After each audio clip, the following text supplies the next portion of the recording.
Yo, what's up, y'all? It's your boy Ben Mahari here, representing Mahari Nation Sports Podcast. I just wanted to personally say one quick thing before I get to my video here. Congrats to LeBron James on making second-team All-NBA for the 24th time in his career. He's actually becomes, again, the oldest player in NBA history to join an All-NBA team. The previous 3 times he achieved it when he was 39, 38.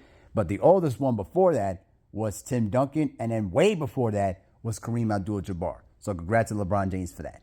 I wanted to talk about the Eastern Conference Finals between the Knicks and the Pacers. And right now, the Knicks are down 2-0. Now, I've been kind of clowning around and things of that sort, just for fun's sake, as a, crazy fan. You know what I mean? But here's the deal.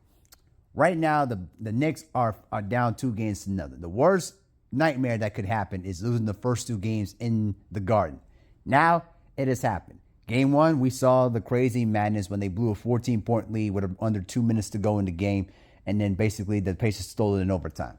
Then we saw the Pacers with overall team balance led by Pascal Siakam's 39 points to really get them a 2-0 lead.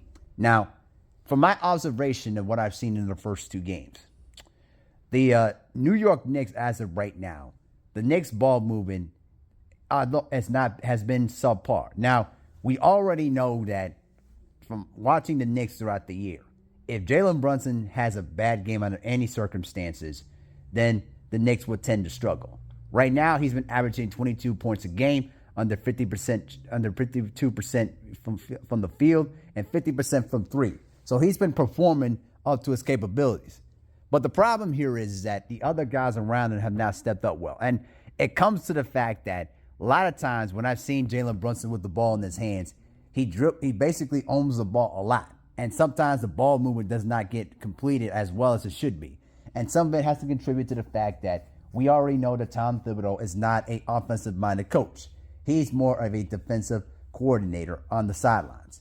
Now, my question for Game 2 was that why was Mitchell Robinson playing the majority of the fourth quarter? Like, I understand that you want him for his defense and his rebounding, but Karl Anthony Towns provides you shooting and spacing on the floor.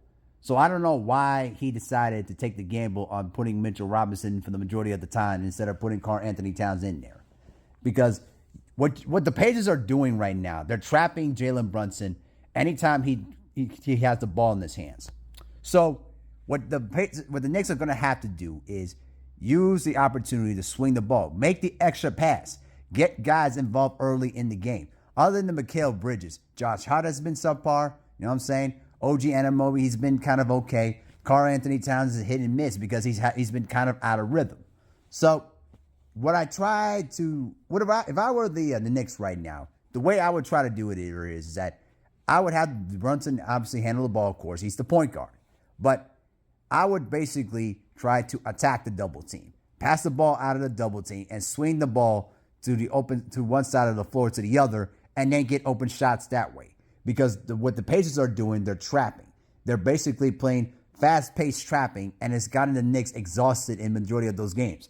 I got to say, the Pacers do a very good job of scramble defense. I think they practice that very well and contributes a lot of the coaching that Rick Carlisle has done. You got to give him credit for that. Anytime that the Pacers have, fall behind, they resort to their scramble-type defense, where they basically play full court pressure defense and scramble teams into mistakes. And right now, the Pacers have had the momentum in their hands.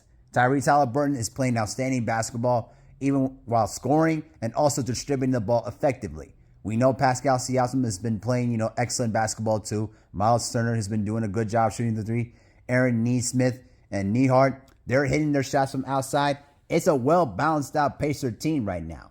And I think when we look back in these playoffs, we could pretty much see that the Pacers right now, they're playing with a different type of style of basketball that a lot of the teams in the East are having trouble to adjust to. This is not the Detroit Pistons, or this is not the wounded Boston Celtics here. This is a fully healthy Indiana Pacers team that is playing at a high level right now. And the Knicks are having a hard time rising up to that level.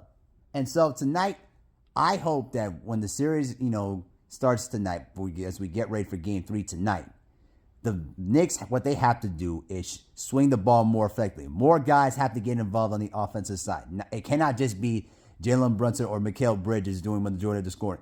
Karl Anthony Towns, he's got to step up. I need to see a huge game from him tonight. Not just from shooting from three, but also dominating inside in the paint too. He's going to have to mix up his attack very well. The defense for the Knicks has to be much better, especially when you're going against Tyrese Halliburton in that high pick and roll set that the Pacers like to run. The Pacers are gonna have to do a really good job of moving the ball effectively and fighting against the trap.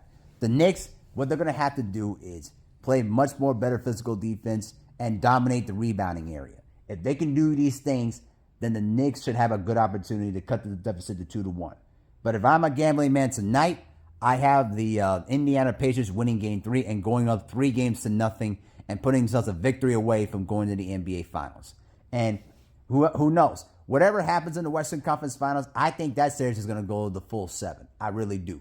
But this is a must-win situation for the New York Knicks. They cannot afford to go down 0-3 because we know historically going down 0-3 is a very steep hill to climb on. Rarely any teams have ever came back from 0-3 to win a playoff series. It's happened at least 3 times in history that teams that fell down 0-3 forced a Game 7, but they never managed to win the 7th game after coming back from 0-3. So the Pacers on the Knicks tonight, they have to win Game 3 to get themselves back into the series. They need to win it. They need to win both games to basically bring the home court advantage back into their direction. So we'll see tonight.